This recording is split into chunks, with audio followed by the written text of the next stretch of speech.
بسم الله الرحمن الرحيم.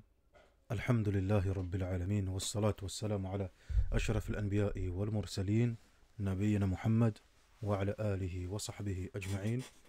أما بعد, nous poursuivons, Inch'Allah Tabaraka wa Ta'ala, notre lecture du livre La description du prophète sallallahu alayhi wa sallam de ce grand imam Al-Hafiz Abu Isa Mohammed ibn Isa At-Tirmidhi rahimahullah ta'ala, avec quelques explications et éclaircissements de Cheikh Al-Faqih Al-Allama Ibrahim ibn Muhammad Al-Bajuri Al-Shafi'i rahmatullahi alayhi rahmatan wasi'a. Nous sommes arrivés au second grand chapitre qui concerne la marque de la prophétie. Bab ma ja'a fi khatam an-nubuwah.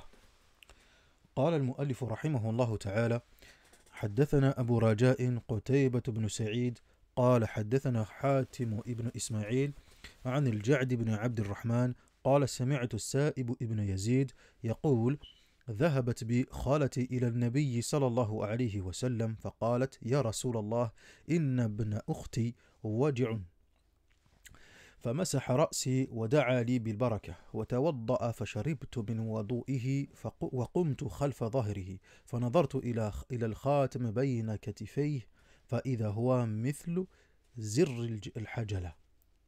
زر الحجلة. Donc, d'après Assa ibn Yazid,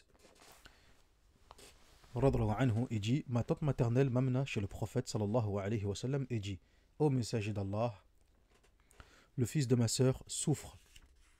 Le prophète sallallahu alayhi wa sallam passa sa main sur ma tête et invoqua la bénédiction. Il invoqua Allah Azza wa Jal pour qu'il m'accorde al-baraka, la bénédiction. Ensuite, il accomplit ses ablutions et je bus de l'excédent d'eau de ses ablutions. Je me suis mis debout derrière lui et j'ai vu la marque entre ses épaules qui était semblable à un œuf de perdrix. Rapporté par Al-Bukhari et Muslim. Dans ce hadith, barakallahu fikum, donc le hadith concerne la marque de la prophétie.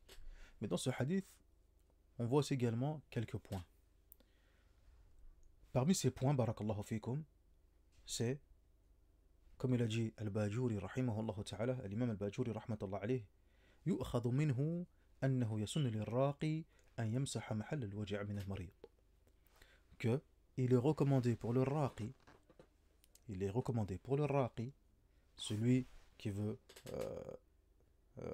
procéder à la ruqya du malade, de essuyer, de passer sa main sur l'endroit justement où le malade a des douleurs. Comme cela est rapporté par d'autres comme Al-Bayhaqi également, rahimahullah ta'ala. On voit aussi également dans ce hadith le fait que le prophète sallallahu alayhi wa sallam a invoqué pour le malade.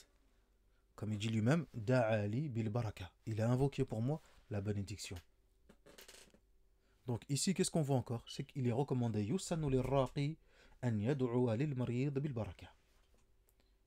Donc il est aussi également recommandé Yusan min as-sunnah que le raqi, il invoque pour le malade. Il invoque pour le malade al baraka. Tayyib. Dans la parole dans le hadith, la parole du compagnon radhiyallahu anhu, il dit que, concernant les ablutions du prophète sallallahu alayhi wa sallam, que le prophète a procédé à des ablutions, tawadda. Ici, comme il dit Al-Faqih Al-Bajuri rahimahullah ta'ala, il se peut très bien que le prophète sallallahu alayhi wa sallam a accompli les ablutions car il avait besoin de le faire.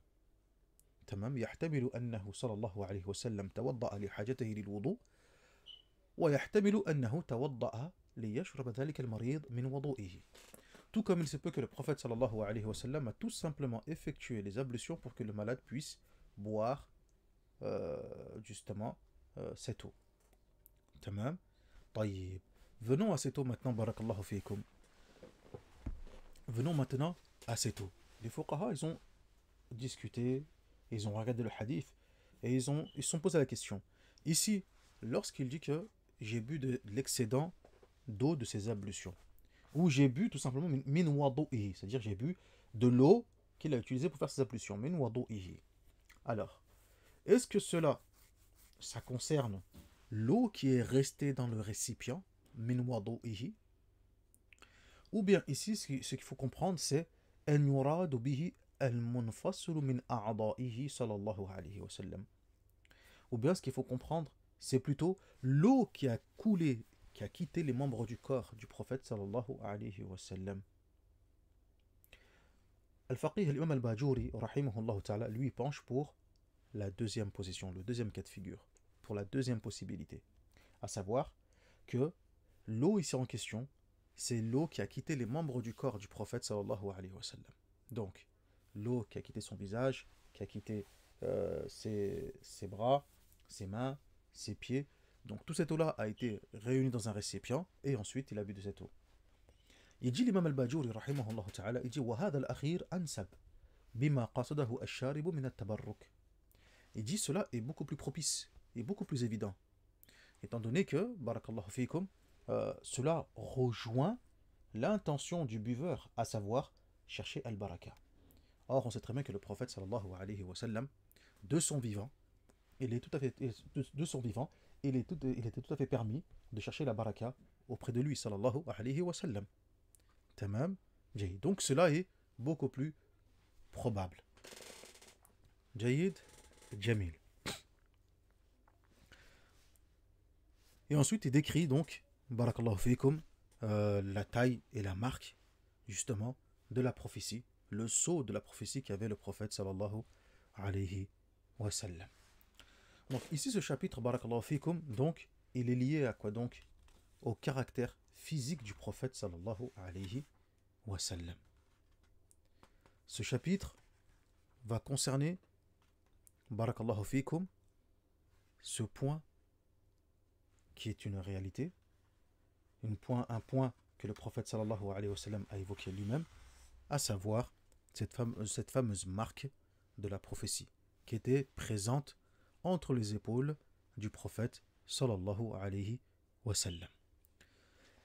On verra divers hadiths qui mentionneront la taille justement de ce sceau. Certains parlent d'un œuf de pigeon, d'autres un œuf de perdrix, comme on le voit ici dans le hadith, etc. Tout ceci, on le verra bi'idhnillahi azza wa jal au fur et à mesure de la lecture des hadiths, incha'Allah, tabaraka wa ta'ala.